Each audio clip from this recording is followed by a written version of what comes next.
It's 2:20 in the morning. Most of the city has surrendered to sleep, but there are still a few lights on out there in the darkness. A taxi meter ticking somewhere on a quiet street. A diner coffee machine humming in the corner. And a few people, working the kinds of jobs that only exist after midnight. You're listening to After Midnight with Daktari Knight. The phone lines are open tonight, and it looks like we've got a caller on line 3. Hello, you're on the air. Hi, Daktari. You can call me Giselda. Giselda, that's a beautiful name. Where are you calling from tonight? New York City. I'm calling from work, actually. That already sounds interesting. What kind of work keeps you busy at 2:20 in the morning? I work the night shift at the city morgue. Well now, that's a first for this show. So while the rest of us are tucked into bed, you're keeping company with the dearly departed. That's about right. It's just me here most nights. Me and them. Describe the place for us. It's old. Late 1800s old. Thick brick walls, narrow hallways, pipes that clank and hiss. When the heat comes on, it always feels a little damp, a little cold, even in summer. There's a motto painted on the wall in the preparation room, big faded letters. When their day ends, our day begins. Someone told me homicide detectives have the same phrase in one of their offices. I imagine it's a quiet place. Very quiet. Except for the refrigeration units. Humming. Sometimes the pipes knocking. And the occasional rat running along the wall. I see them every now and then. I haven't named them yet. But give me time. Even the rats might end up as co-workers eventually. So what exactly does your shift involve? When someone dies, they come here first. Accidents, natural causes, sometimes violent deaths. We place them on a stainless steel autopsy preparation table. That's where the first examination starts before they go into cold storage. My job is to prepare them, clean them, document things, and eventually place them into the refrigeration units. That must take a special kind of person. Maybe. But I try to make their time here pleasant. Pleasant. Now you've got my curiosity. I play music. I have a playlist I listen to during my shift. Mostly early 70s stuff. Music that feels alive. What kind of songs are we talking about? Well, tonight, it's American Pie by Don McLean. Lean on Me by Bill Withers. Let's Stay Together by Al Green. A Horse with No Name by America. And sometimes Brandy, You're a Fine Girl by Looking Glass. Those songs just make the room feel warmer. And you listen to that, surrounded by the quiet residents of the morgue. I don't just listen. Sometimes I dance.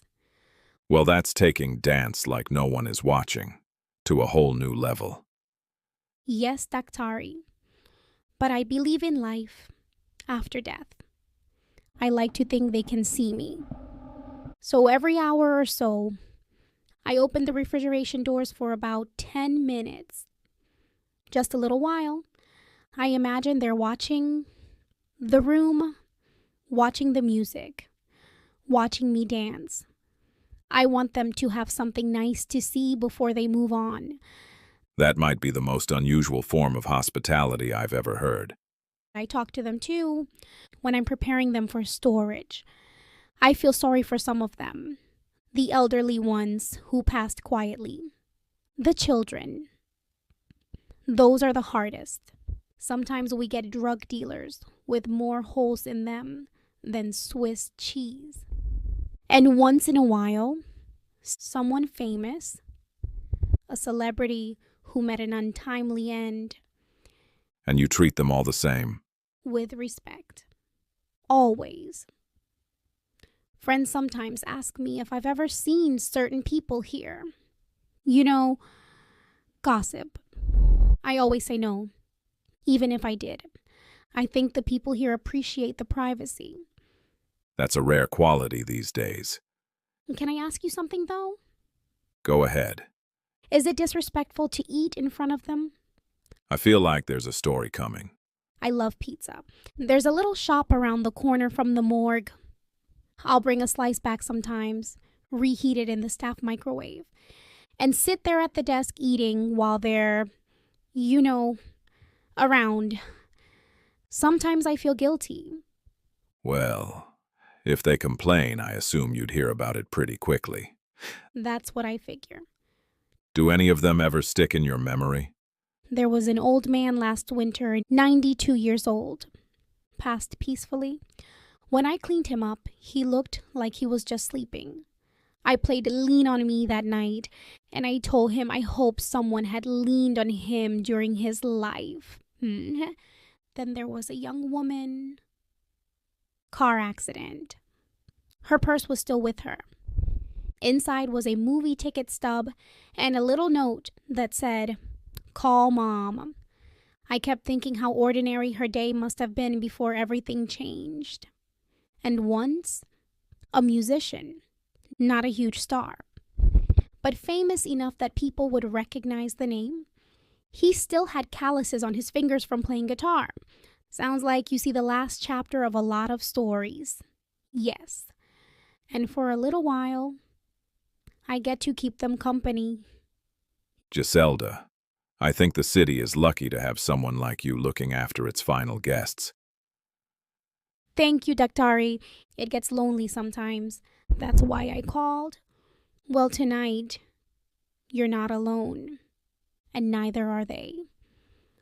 You've been listening to After Midnight with Daktari Knight, where the phones stay open, and the stories get stranger.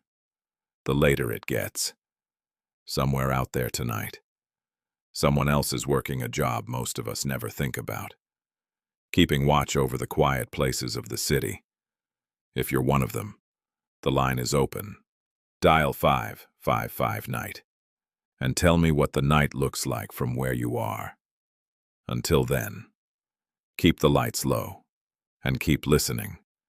Before we close the lines tonight, I want to thank this evening's major sponsor, Deep Dives into the Mind of Bradley W. Deacon. It's a fascinating series where hosts Rex Sterling and Nova Quinn explore the thinking behind cybercrime and self-help author Bradley W. Deacon.